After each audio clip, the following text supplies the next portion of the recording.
ดูดิมันอยากเล่นฟุตบอลมากเลยวินดี้มันเล่นทุกวันเลยนะบอกว่าไม่เล่นก็จะเล่นเอามาให้เล่นด้วยอยู่นี่แหละไม่เล่นเขาจะเปล่าเหนื่อยทำงานกลับมาเหนื่อยมากนั่นไงก็เป็นแบบนี้มันเป็นเหมือนลิงอยากเล่นใจเป้าฮะใจไหม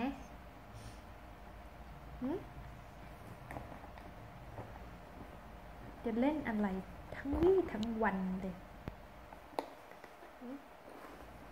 วันนี้ก็ไปทะเลมาทรายเต็มตัว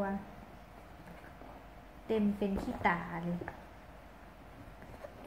ดูมันอยากเล่นมากเลย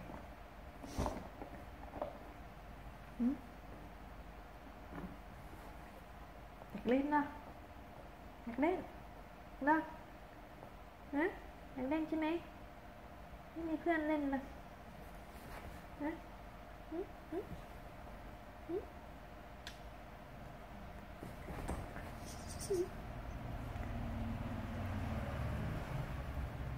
น่ามา